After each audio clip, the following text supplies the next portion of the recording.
റിപ്പോർട്ടിലേക്ക് പോകുമ്പോൾ ഇത് നമ്മുടെ ജീവിതമെല്ലാം പാസ്വേഡിൽ അധിഷ്ഠിതമാണ്. ഇമെയിലിനും UPIക്കും നെറ്റ് ബാങ്കിങ്ങിനുമെല്ലാം പാസ്വേഡ് വേണം. ഇത് തിരഞ്ഞെടുക്കുന്നതിൽ അതീവ ശ്രദ്ധയും വേണം. ഹാക്കർമാർക്ക് എളുപ്പത്തിൽ കിട്ടുന്നതാകരുത് എന്നതാണ് അതിന്റെ പ്രത്യേകത.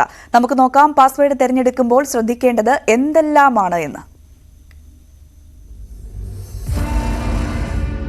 സൈബർ തട്ടിപ്പ് കേസുകൾ ദിനംപ്രതി വർദ്ധിച്ചുവരുന്ന ഈ കാലഘട്ടത്തിൽ സുരക്ഷിതമായ പാസ്വേഡുകൾ തിരഞ്ഞെടുക്കേണ്ടത് വളരെ നിർണായകമാണ്. എന്നാൽ ഇതിന്റെ ഗൗരവം മനസ്സിലാക്കാതെ ഇന്നും പലരും ഹാക്കർമാർക്ക് വളരെ എളുപ്പത്തിൽ കൈയടക്കാൻ സാധിക്കുന്ന പാസ്വേഡുകളാണ് ഉപയോഗിച്ചു വരുന്നത്. അതും പേരിനൊരു പാസ്വേഡ് എന്ന് മാത്രം പറയാം. എന്നാൽ നിരവധി ആളുകൾ ചെയ്യുന്ന ഈ അബദ്ധം നമുക്ക് വലിയ നഷ്ടങ്ങളാണ് ഉണ്ടാക്കുക എന്ന് നമ്മൾ പലപ്പോഴും ചിന്തിക്കുന്നില്ല. ബാങ്ക് അക്കൗണ്ടുകൾ അടക്കമുള്ള സ്വകാര്യ വിവരങ്ങൾ അടക്കം മറ്റൊരാൾക്ക് എളുപ്പത്തിൽ ആക്സസ് ചെയ്യാൻ ഇതിലൂടെ നമ്മൾ തന്നെയാണ് അനുവദിക്കുന്നതെന്നും പറയാം. ഇപ്പോഴിതാ ലോകമെമ്പാടുമുള്ള ആളുകൾ സാധാരണമായി ഉപയോഗിക്കുന്ന ഒട്ടും സുരക്ഷിതമല്ലാത്ത പാസ്വേഡുകളുടെ പട്ടിക പുറത്തിറക്കിയിരിക്കുകയാണ് നോട്ട് പാസ്വേഡ് എന്ന വെബ്സൈറ്റ്. ഇത് തുടർച്ചയായി 5ാം വർഷമാണ് നോട്ട് പാസ്വേഡ് ഹാക്കർമാർക്ക് നിമിഷ നേരം കൊണ്ട് തകർക്കാവുന്ന പാസ്വേഡുകളുടെ ലിസ്റ്റ് പുറത്തുവിടുന്നത്.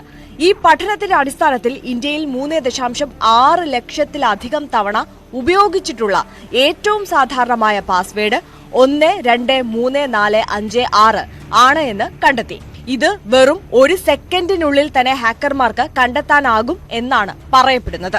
ഇനി ഈ വർഷം ഇന്ത്യയിലെ ആളുകൾ സാധാരണയായി ഉപയോഗിച്ചിട്ടുള്ള പാസ്വേഡുകളും ഹാക്കർമാർക്ക് ഇത് ക്രാക്ക് ചെയ്യാൻ എടുത്ത സമയവും പരിശോധിക്കാം. 123456 1 സെക്കൻഡിൽ താഴെ. 12345678 1 സെക്കൻഡിൽ താഴെ. 123455 1 second. Pass at 123 5 minute.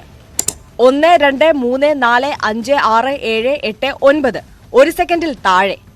Admin at 123 1 വർഷം. ഇന്ത്യ അറ്റ് 123 3 മണിക്കൂർ. Admin space at 123 34 minute. അതേസമയം ആഗോളതലത്തിലും അഡ്മിന്മാരടക്കം ഏറ്റവും സാധാരണയായി ഉപയോഗിക്കുന്ന പാസ്വേഡാണ് 123456 എന്നും പഠനത്തിൽ വ്യക്തമായി. അതിനാൽ നിങ്ങളുടെ പാസ്വേഡ് ഈ പട്ടികയിൽ ഉൾപ്പെടുന്നുണ്ടെങ്കിൽ അത് ഇപ്പോൾ തന്നെ മാറ്റുന്നതായിരിക്കും ഉചിതം. വലിയ അക്ഷരങ്ങൾ, ചെറിയ അക്ഷരങ്ങൾ, അക്കങ്ങൾ, ചിഹ്നങ്ങൾ എന്നിവയെല്ലാം ഉൾപ്പെടുത്തിക്കൊണ്ട് ഒരു പാസ്വേഡ് തയ്യാറാക്കുന്നതാണ് എപ്പോഴും സുരക്ഷിതമെന്നും സൈബർ സുരക്ഷാ വിദഗ്ധർ ശുപാർശ ചെയ്യുന്നു. ഒരിടവേള കൂടി.